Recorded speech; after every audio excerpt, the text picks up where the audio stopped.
सन 1903 हवाई जहाज के इन्वेंशन ने बदल दिया दुनिया के आने जाने का तरीका। 2022 वेदांतो लॉन्चेस AI लाइव और यह बदलने वाला है दुनिया के सीखने का तरीका। इंटरैक्टिव क्लासेस, टॉप टीचर्स, सिर्फ 5,000 रुपए सालाना।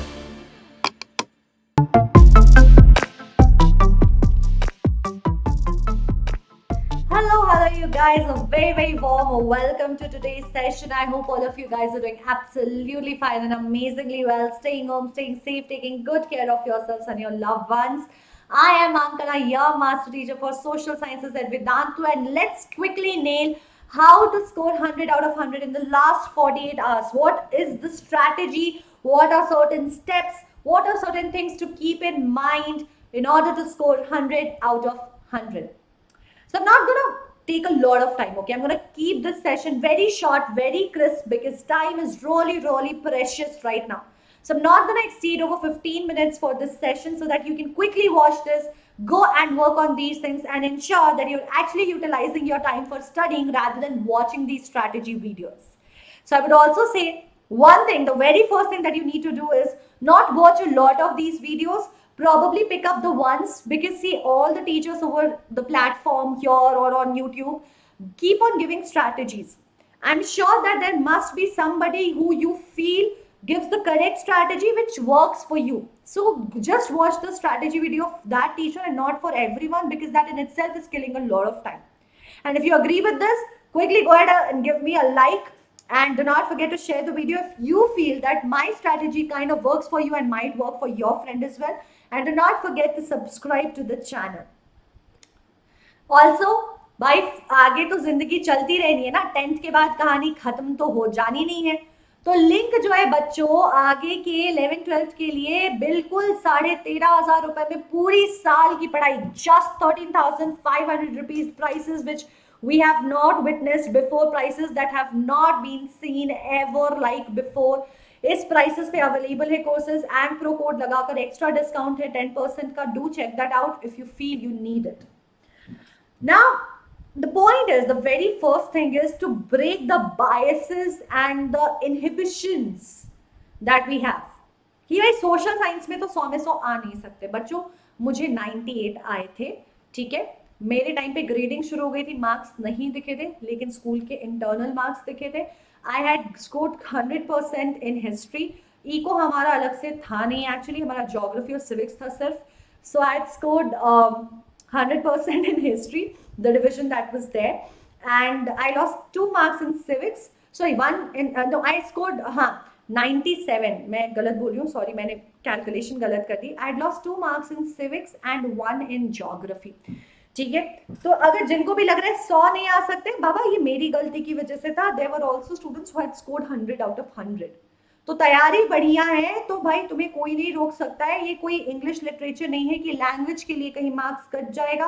थोड़ा सा बस पर्टिकुलर रहना है. शॉर्ट स्टेटमेंट्स जो है वो फ्रेम करो, अच्छे से आंसर लिखो, you guys will nail it. लेकिन ऑफ कोर्स इसका मतलब ये नहीं है कि एकदम हल्के में ले लिया और इग्नोर कर दिया. क्यों? अगर आपको इस सब्जेक्ट की टेंशन नहीं भी है, अगर आपको आगे चल के साइंस लेना है, लग रहा है सोशल साइंस से पीछा छूट भी जाएगा, पर भैया 10th के मार्क्स जो साइंस लेने के लिए अनफॉर्चुनेटली अच्छे होने चाहिए. इट्स सैड कि किसी को भी साइंस नहीं देते. भाई जिसको जो पढ़ना है पढ़ने दो. ये मार्क्स के बेसिस पे आप कैसे डिटरमाइन करोगे, है ना? अगर मार्क्स के बेसिस पे डिटरमाइन करके जबरदस्ती आर्ट्स में भेज दिया तो बच्चा तो वहां भी फेल हो सकता है क्योंकि इंटरेस्ट नहीं है, और हो सकता है साइंस में ज्यादा मार्क्स आ जाए. I do not agree with this system, but however the point is this is what the system exists and we cannot change it. हम इसे तो बदल नहीं सकते. तो आपको क्या याद रखना है कि इसको हल्के में नहीं लेना है, ध्यान देना है, क्योंकि आपके बाकी जो एग्रीगेट मार्क्स हैं वो ड्रॉप डाउन कर जाएंगे. तो कुछ नहीं तो साइंस के, मैथ्स के खातिर, ठीक है, अपने मेडिकल और इंजीनियरिंग के सपनों के खातिर, या जो अगर कॉमर्स का सपना है उसके खातिर इसको पढ़ लो. तो with the right preparation strategy आप बिल्कुल फाड़ सकते हो सोशल साइंस एग्जाम को.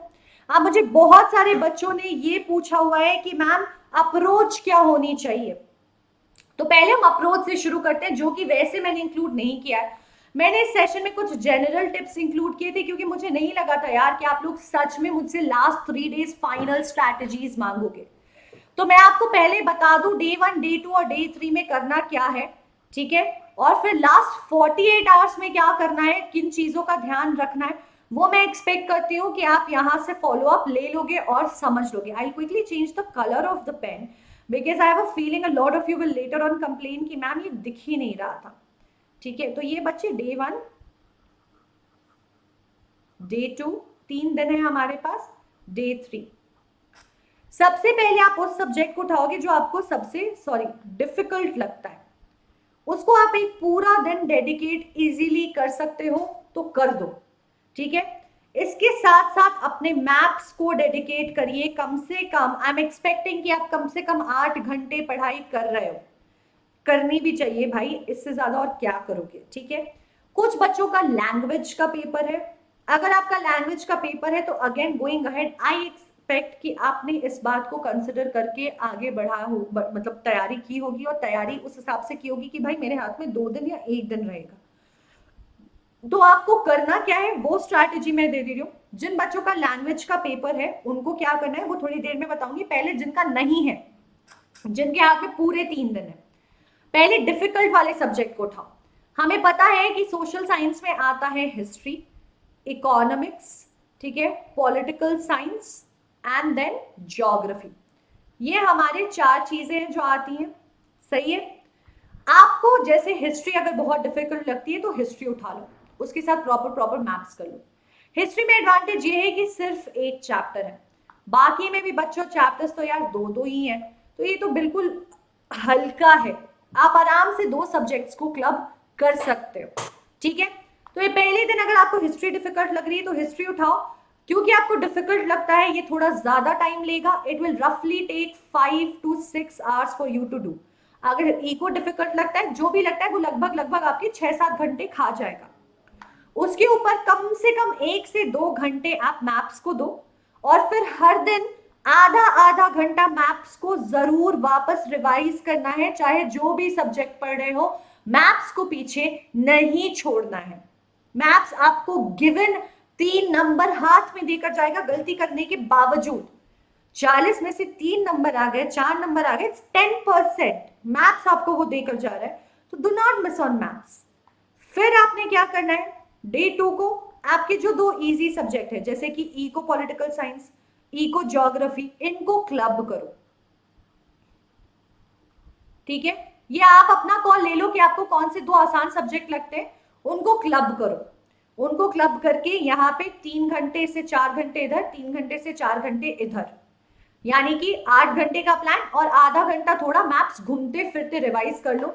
मैंने एक 1 शॉट वीडियो मैप पे बनाई हुई है, उसको ही बार बार देखना है तो देख लो, कोई दिक्कत नहीं है. डे 3 को आप आराम से जो आखिरी सब्जेक्ट बचा है, ठीक है, अब जैसे यहाँ पे इको और ज्योग्राफी लिख दिया तो पॉलिटिकल साइंस रिवाइज कर लोगे.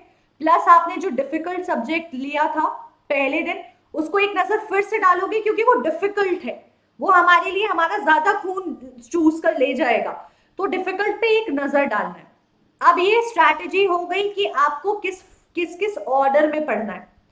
अब इसके ऊपर और आपने क्या समझना है, डे 2 और डे 3 पे चलेगा मैराथन जो मैम कराएंगी डिटेल्ड रिविजन का. तो क्योंकि डे 2 और डे 3 पे मैराथन चल रहा है, आप 2 घंटे से 2.5 घंटे यहां डेडिकेट करोगे. तो यहाँ पे क्या है, मैराथन अटेंड कर लो. I am doing it in the first half of the day.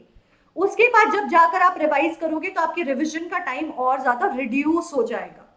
ये जो मैं कह रही हूँ 3 to 4 आवर्स पर सब्जेक्ट, उस 8 घंटे में से 2-3 घंटे इधर चले गए, बचे 5 से 6 घंटे, वो आप हाफ ऑफ डिवाइड कर देना.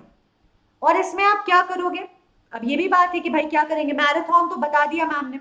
डिफिकल्ट वाले में भी है तो डिफिकल्ट वाले का तो मैराथन वाले दिन वापस रिवीजन हो जाएगा.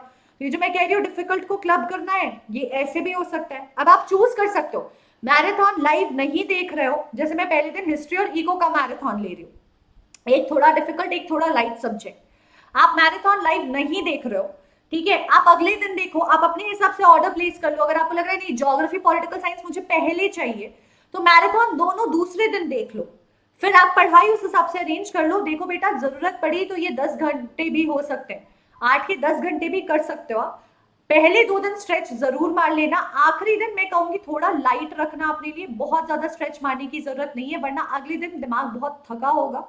एग्जाम वैसे बहुत जल्दी शुरू नहीं हो रहा है हमारा, तो 10 बजे I think it use to start, तो हम 9 बजे घर से निकल जाते थे। आपके लिए थोड़ी देर से, थोड़ी सी वहां पे आपके पास रियायत है, तो उसका ध्यान रख लो। Now things that you need to look at, एक गलती आपने बिल्कुल नहीं करनी है, नोट्स बना रहे हैं, लिख रहे हैं, कुछ नया कर रहे हैं, ये नई क्रिएशन करने का वक्त तो बेटा बहुत बहुत पहले चला गया। Maximum what I would suggest, आप या तो आपके पास, अब आपके पास 2 तरीके हैं, या तो आप अपने नोट्स पे फुल फोकस्ड हो जाओ, जो आपके पास नोट्स है, जो वेदांतु के नोट्स है उसको पढ़ो, या आपके स्कूल के नोट्स है, आपके अपने नोट्स है, जो भी नोट्स है जो उस पर आपको बहुत ज्यादा रिलायबिलिटी है। अगर आपके पास नोट्स नहीं है, मैं ये भी बता रही हूँ, नोट्स नहीं है तो आप देखोगे एनसीईआरटी को ध्यान से, हर एक चैप्टर को नेशनलिज्म इन इंडिया छोड़ करके पढ़ने में आपको 1 घंटा मैक्सिमम लगेगा। एकदम डिटेल में पढ़ जाइए, इको को 2 घंटे, ज्योग्राफी को 2 घंटे, पॉलिटिकल साइंस को 2 घंटे, 2 घंटे में आपका हिस्ट्री भी हो जाएगा 1.5 घंटे में, टू बी ऑनेस्ट।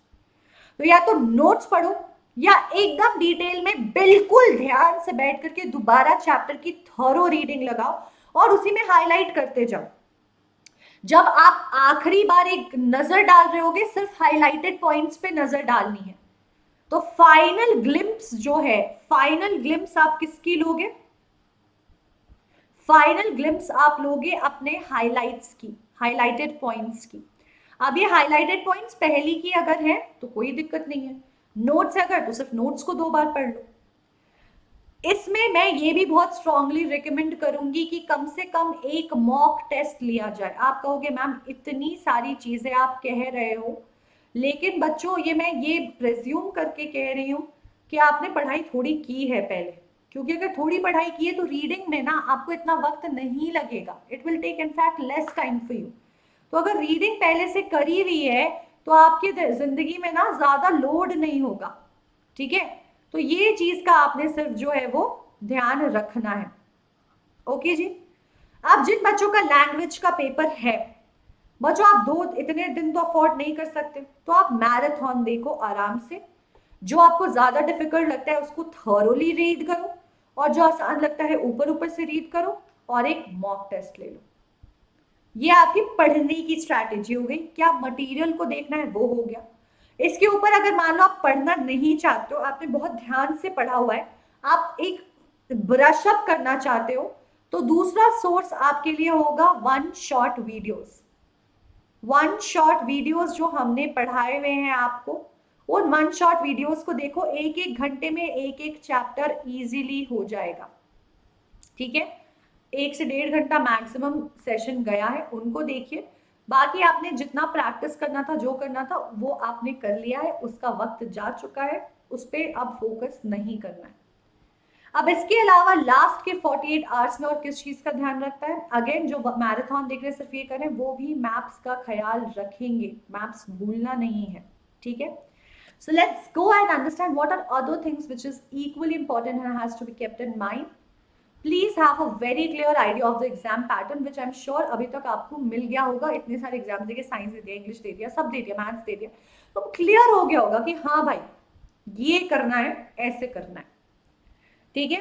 एक फाइनल रिविजन स्केड्यूल आप बना लीजिए, लास्ट मतलब you know based on for the first 24 hours.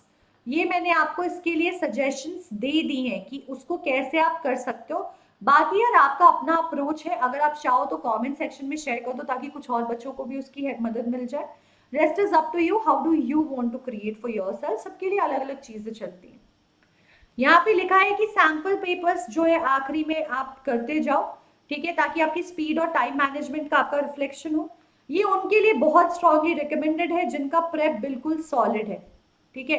तो आप क्या करोगे, पहले दिन डे 1.5 डेज लेकर के आप रिवीजन कर लोगे, 1-1 घंटा हर एक चैप्टर को, और उसके बाद अपना प्रैक्टिस करोगे और मैराथन देखोगे, प्रैक्टिस सेशंस देखोगे। और जिनका नहीं हुआ है वो एक मॉक टेस्ट लेंगे बस 1.5 से 2 घंटा लगा करके, that is it. Time management के लिए बच्चे टिप्स मांगते हैं, मैं हमेशा बस ये कहूंगी मार्क्स को दिमाग में रखिए और वर्ड लिमिट को एक्सीड मत करिए। वर्ड लिमिट एक्सीड करोगे तो बेटा अपने आप टाइम ज्यादा चला जाएगा। 2 नंबर में आप अगर 3 नंबर के बराबर 4 नंबर के बराबर एक क्वेश्चन का आंसर दे रहे हो, टेक्निकली आप एक दूसरे 2 नंबर के क्वेश्चन का समय लेकर वहां लगा दे रहे हो, ये मत करना। Please make sure map based questions करना, ये तो बहुत बहुत बहुत इंपॉर्टेंट है। मैंने बोला है आपके 10% की तैयारी तो पूरी पूरी इस पे बेस्ड है, तो अगर 15-20 मिनट आधे घंटा हर दिन लगा के हो जा रहा है तो लोड क्या है। गो थ्रू द क्वेश्चंस जो पिछले कुछ सालों में पूछे गए, हमने किए हुए हैं आस्क्ड क्वेश्चंस, उन सेशंस को देखो। अगेन ये उन बच्चों के लिए जिनको फाइनल रिवीजन एक बार नोट्स वगैरह देख करके वो ये देखेंगे। अदरवाइज आप थोड़ा चैप्टर, अगर आपको चैप्टर और कंटेंट की क्लैरिटी ज्यादा नहीं है तो फिर वो रीडिंग थॉरली करो, वो पहले। Please please take a good sleep, specially the night before. नहीं पढ़ाई हुई है, नहीं हुई है, सुबह थोड़ा जल्दी उठ करके भले एक रीड लगा लेना, I am not in favour of that. Night person हो तो कर लेना। प्लीज मेक श्योर कि कम से कम 7 घंटे, minimum 7 hours you are sleeping before exam. Social science का पेपर है, बहुत लिखना होगा, गड़बड़ी हो जाएगी, मत करना। और खाना भाई नॉन वेज बाहर का ये सब नहीं करना है, गर्मी का मौसम है। Please drink proper water, glucose, Electral पीते रहना है, हाइड्रेटेड रहना है। देखो यार, बॉडी अगर अच्छी और हेल्दी रहेगी, दिमाग अपने आप शांत रहेगा। बॉडी रेस्टलेस, पेट रेस्टलेस, दिमाग भी रेस्टलेस। इन चीजों को हम बहुत अंडर एस्टिमेट करते हैं, बोलते हैं यार ये क्या, ये बकैती कर रही है मैडम जी, ये बेकार की बात कर रही है। बेकार की बात नहीं कर रही है। It has happened with a lot of people. Exam के वक्त लूज मोशंस, प्रेशर की वजह से भी होता है, हमारा हाजमा डाइजेशन सिस्टम बिगड़ जाता है। ट्रस्ट मी, आपका ध्यान एग्जाम से ज्यादा उस चीज पे चला जाएगा और फटी पड़ी रहती है हमारी, ये हमें नहीं चाहिए, ठीक है। So these are the last minute tips. I have also given you a strategy of कैसे कैसे प्लान करना है, क्या क्या आपके रिसोर्सेज होंगे, ठीक है। So let's just rock the exam, all the best, and I just want to wish you guys all the success in your exams and may the good luck be in your favor। भाई तुम अंको army हो, तुम मेरे बच्चे हो, exam से नहीं डरना है भाई, डरना तैयारी से था। अब जो कर लिया सो कर लिया, अब कॉन्फिडेंस दिखाना है। 20 नंबर का पढ़ा है, 20 नंबर का लेके आएंगे, 50% लेके आएंगे, पर कॉन्फिडेंस से जाएंगे, एकदम कॉन्फिडेंस से घुसना है। जो किया है खुद को पता है, वो सब सही है, ठीक है। अब इसी बात पे, if you are confident, hit the like button and drop a comment that I am super confident, ठीक है। चलो, मैंने प्रॉमिस किया था ज्यादा वक्त नहीं लूंगी तो नहीं ले रही हूं। I am closing the session over here. Thank you so much you guys, please take good care of yourself, stay home, stay safe and all the best. I know you guys are gonna rock. हम marathon में मिलेंगे और 4 डालेंगे। Take care.